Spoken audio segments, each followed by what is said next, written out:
Hello Internet, Seth Gorkowski, and today I want to discuss a classic D&D module that I have loved for many years, and that is The Secret of Bone Hill. Written by Lynn Lekofka and published in 1981 by TSR. I first encountered this module in the early 90s as a player. Then, years later, I converted it to 5th edition D&D and we played it over the course of several months in 2015.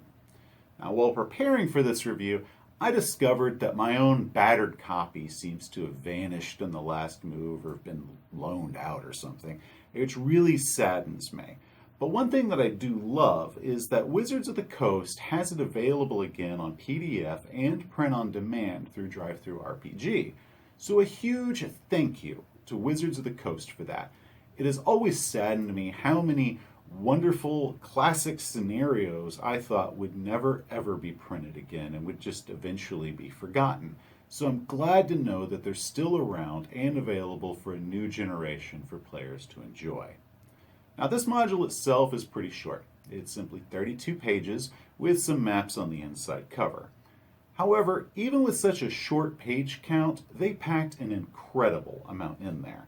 And it becomes very clear very quickly that this isn't so much as a simple scenario as it is a campaign with multiple settings packed inside. The bulk of that 32 pages is simply setting. And for the time when the scenario was released, it was an extremely ambitious move to make it a sandboxy module like this. I find it brilliant, and I'm going to offer my criticisms and my praises accordingly. However, before I go any further, I need to warn that there will be spoilers. So players, if you haven't played this classic scenario, you'll want to stop here. So tell your dungeon master to come check this video out, and I hope you love the adventure. Now, for those of you still here, let's get to it. As I said, the bulk of this module is setting, and the map for it is huge, covering an area of over 450 square miles with multiple kinds of terrain. However, the simple black and white of it with hex measurements and topography lines makes it a bit difficult to read.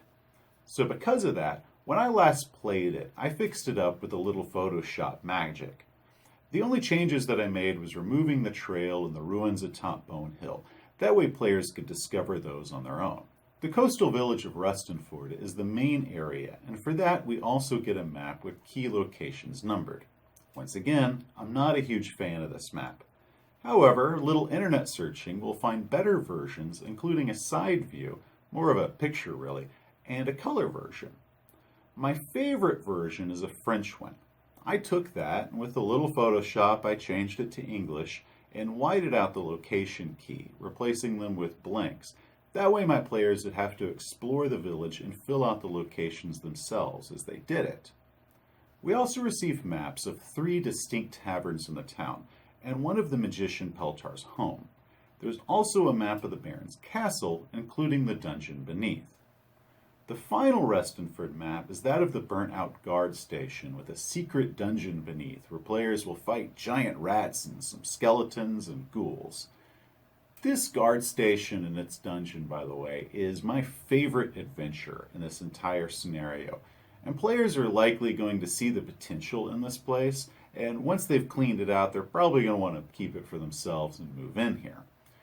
The village has an enormous cast of characters with names and stats for over 50 NPCs.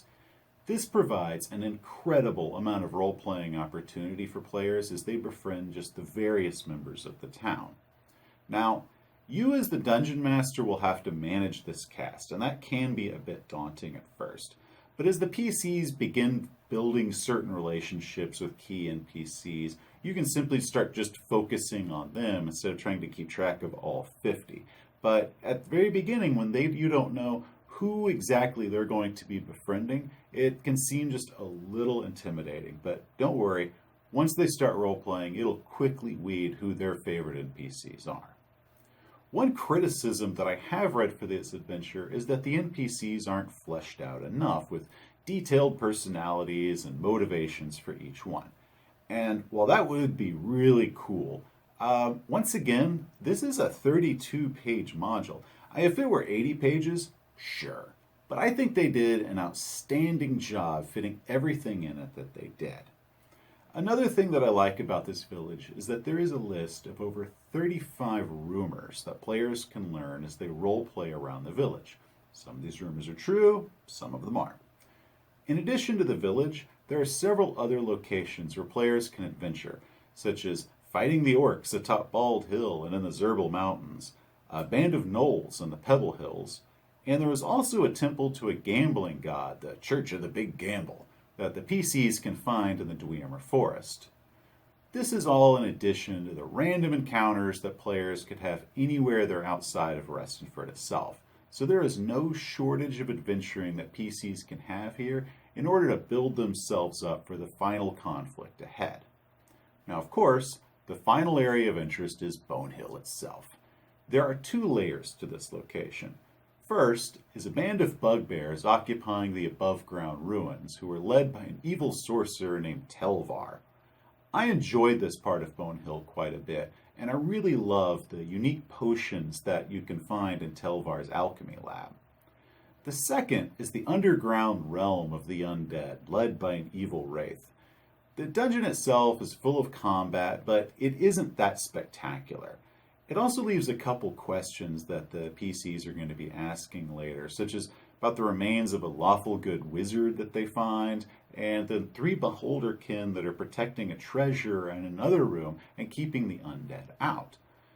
Bonehill itself is a pretty difficult area, and players that are of the 2nd to 4th level range that the module recommends are very likely going to die there. I personally would never send a party into Bonehill until you have at least 2 5th level characters at the bare minimum. Even the module art depicts images of PCs firing lightning bolts, but a 4th level spellcaster can't even do that yet. Speaking of art, we do have a good deal of it, most of which isn't that spectacular but gets the point across. The 2 best pictures in the book are an image of a woman riding a horse with flaming hooves and the back cover image of a hydra. Neither of these things are actually in the module, but there are rumors about them that the PCs will hear of while they're in Restenford. Now that we've covered what's actually in the module, let's discuss what's written between the lines, as well as some suggestions that I have for game masters to think about. The biggest thing that you'll notice about The Secret of Bone Hill is that there is no actual plot. It's a sandbox, meaning that it is a lot of different places that the PCs can explore in any order that they like. Personally, I love that idea, but many DMs, especially newer ones, might find that a bit overwhelming, preferring modules that have a linear path or sort of narrative that walks them through it. First, why are the players in Restenford to begin with? Well, you could say that they grew up there and that they're childhood friends that are wanting to become adventurers, or you could say that they're new to town. I prefer that method. That way, both the players and the characters get to explore and discover things in Restenford together. For my game, I had the PCs arrive in town because they've been hired to work on a barge as protection. Once the barge arrived in town, the PCs got paid, and then the barge continued on, leaving the characters there, and they started looking around trying to find some work. Now, you could find different things for them to do, such as joining the garrison, joining the abbey, or possibly hoping to study under Peltar as one of his apprentices.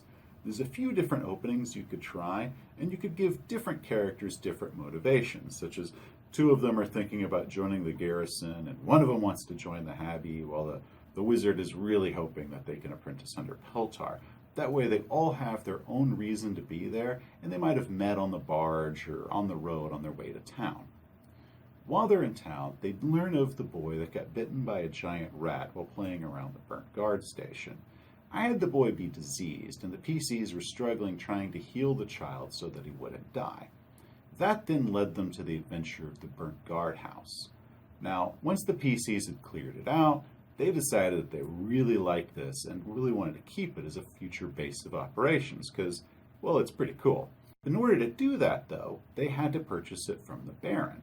And that meant that they had to meet the Baron, and the Baron required that they swear allegiance to him and that they also join the town militia, in addition to whatever money or services that he required just to sell it to them. This leads the Baron to later sending them to Bald Hill and then to the Pebble Hills to deal with the monsters there. I also added a few other adventures to all of this, including the Hydra and the Witch with the Nightmare, because I liked the pictures and figured they deserved to be in here. The whole time, Bone Hill was not a secret. People knew about it, but they rarely discussed it, and the PCs had heard whisperings about Bone Hill ever since their arrival. The story that I came up with was that the Baron's family lived there long ago when he was maybe a child or before he was born.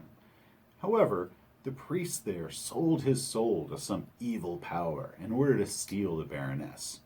One thing led to another, and the land was corrupted, and the priest became an undead thing that now rules the ruins there. This taint of evil is the reason that there are so many monsters around Rustinford, and is also the reason why the local abbot is going evil, though no one knows that yet. Other heroes have attempted to rid Rustinford of this curse, and one of those attempts was made by Peltar's former master. He became the undead prisoner that the PCs find under Bone Hill later on. An amulet or some other effect can reveal the dead mentor's identity when they find the undead prisoner, and that can make this encounter much more personal and not feel sort of random of who is this chained up skeleton. Another attempt was made later on by one of Peltar's associates who trained under that same master, and that was Tevlar, who we later learn is actually still alive and now leading the bugbears at the ruined castle. If the players offer to go to Bone Hill and save the day, Peltar and the Baron will forbid it because they're worried about any repercussions that might fall on the town as a result. But eventually, when you as the Dungeon Master feel that the characters are finally ready to tackle this, you could have the Baron and Peltar have a change of heart and tell them, well, if anyone can do it, you could. The Baron then sends them there to destroy the evil so his family can again claim the castle that is their birthright. This is a good way to keep the PCs from rushing off to Bone Hill long before they're ready, and allows them to keep and restore the burnt guardhouse as a base of operations. And if you do that, it gives them a vested interest in the town and a reason that they want to protect it. Another suggestion that I'll make is bugbears. Bugbears occupy the castle, and there are murals there that show them as a long existing enemy, but they only seem to exist on Bone Hill. So, add some more bugbears encounter around the area and give them some sort of symbol or something that the players can figure out is that they all belong to Tevlar's little army.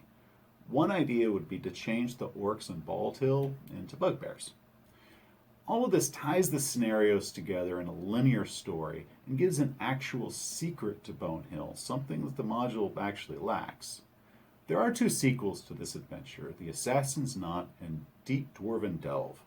I've never read them myself, but if you are interested in the secret of Bone Hill, the sequels are also available through DriveThruRPG, though only in the PDF format currently. Criticisms aside, Secret of Bone Hill is a wonderful setting with incredible potential for GMs to make their own. I've had many great memories there as both a player and as a game master, and I highly, highly recommend it. Thank you for watching. And if you enjoyed this video, please drop me a like. If you want to see more videos and reviews, you can hit the subscribe button. Thanks.